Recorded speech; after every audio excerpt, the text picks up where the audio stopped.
20,000 pesos, ganito kalaki ang ipinuhunan ni Tatay Art sa kanyang pananim na letsugas sa strawberry farm ng La Trinidad, Benguet. Kaya ganun na lamang ang kanyang panghihinayang nang makitang nalubog na sa baha ang kanyang mga pananim.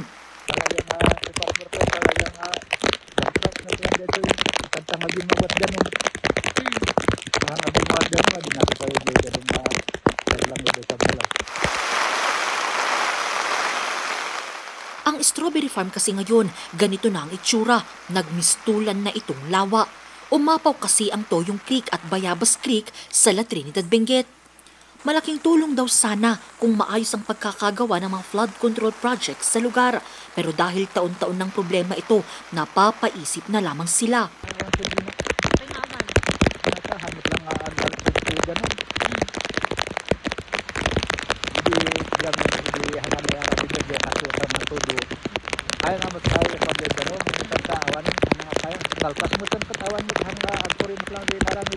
Tila hindi mo na maaaninag na taniman ito ng mga gulaya dahil ngayong araw nagmistulang lawa na itong strawberry farm dito sa bayan ng La Trinidad, Benguet dahil yan sa tuloy-tuloy na buhos ng ulang dala ng mga nagdaang bagyo at habagat. Hinaing ng mga magsasaka ang kawalan di umano ng silbi ng flood control.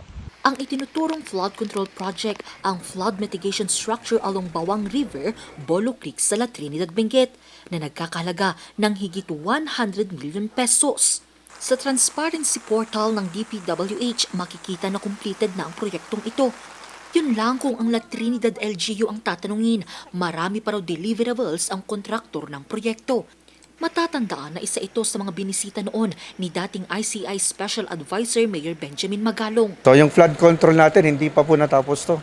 Hindi pa po nabinbin po yung proyektong to. Kaya nga po, yung request natin sa Department of Public Works and Highways, sana tapusin para makita kung talagang gagana o hindi.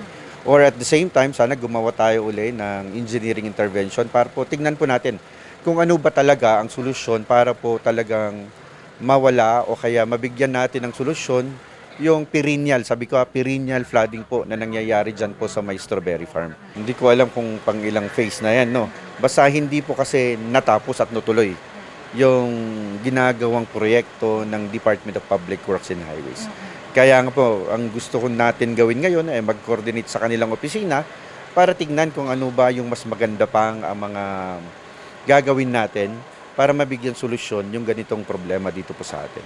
Idinadaan na lamang muna sa clean-up drive ng La Trinidad LGU ang problema ng sa gayon maibsan ang baha at maiwasan ang pagbara ng mga daanan ng tubig. Pero panawagan nila ang agarang aksyon ng DPWH. Sinubukan naman ng RNG News Team na kunan ng pahayag ang DPWH Benguet 1st District Engineering Office pero tumanggi muna silang magbigay ng anumang pahayag. Angel Arquero para sa Nation on the Move.